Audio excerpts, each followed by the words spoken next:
Hello, welcome back to another one of my videos. I'm Crazy Boy.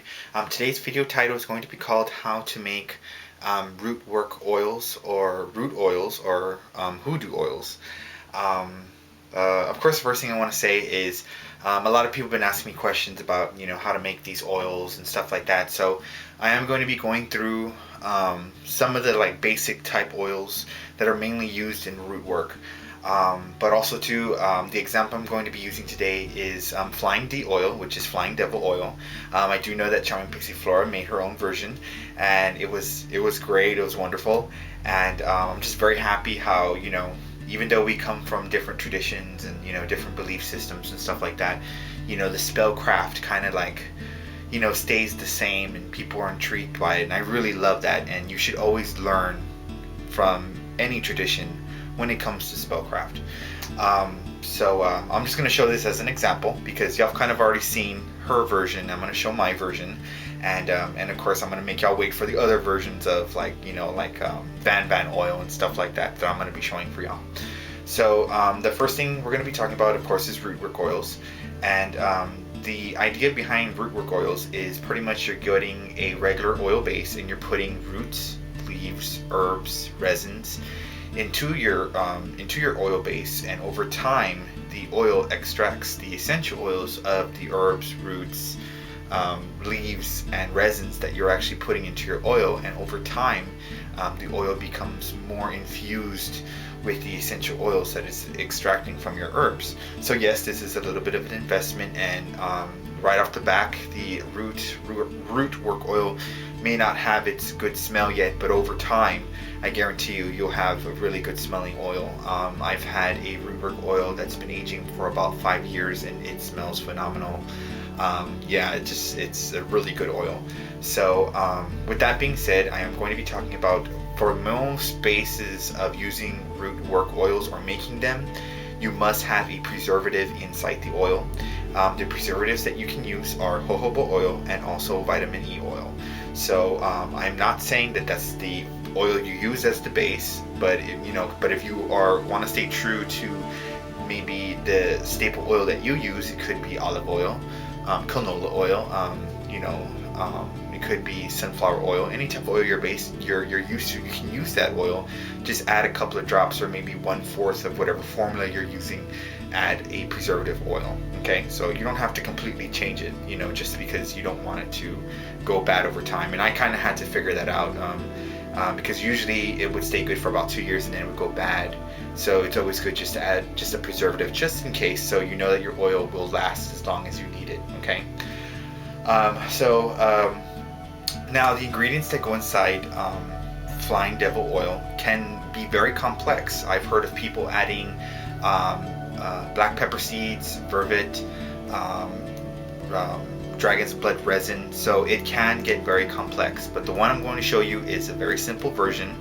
And of course you can always incorporate whatever you see fit to get rid of any type of negativity. You can add whatever you want to it. Okay. A lot of people will say, oh well, that's not staying true to the formula.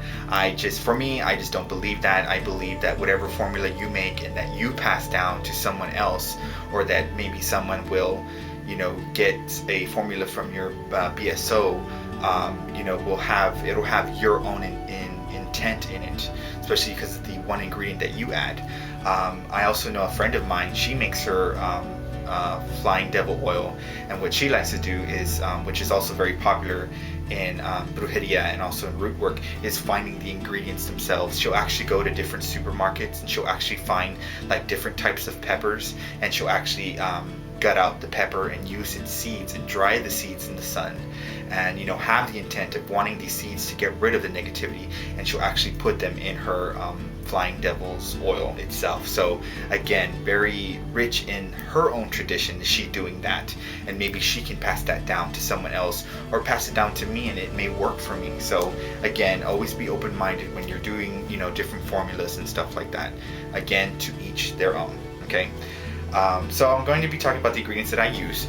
Right here are the basic ingredients that I use, which is the red pepper flakes and also black sesame seeds. To me, sesame seeds are a very protective seed, but since these are black, they actually absorb some of the negativity while the pepper seeds kind of get rid of it. So the black traps it while the pepper seeds or the pepper flakes get rid of it and push it out. Okay, so that's the reason why I use that. And in here is pretty much just vegetable oil and some jojoba oil. I like to stay true with using vegetable oils because that's what they used back then. Right there. And now, of course, we're going to be adding the ingredients. Hopefully I don't spill up.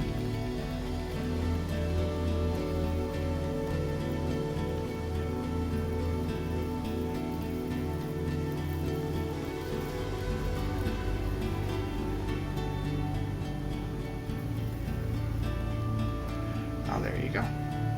Now, a lot of people have asked me, you know, why do they call this flying devil oil or flying D oil?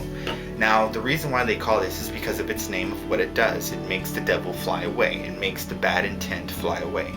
But another thing also, which is another tip of making rootwork oils, is that you must shake up the oils at least once a week to once a month, or anytime they, you know, catch your attention. You know, the oil itself does have its own spirit, its own intention, or its own intent. So if it ever catches your eye, why not just grab it off your witchy shelf and just shake it up a little bit, you know, show it some love.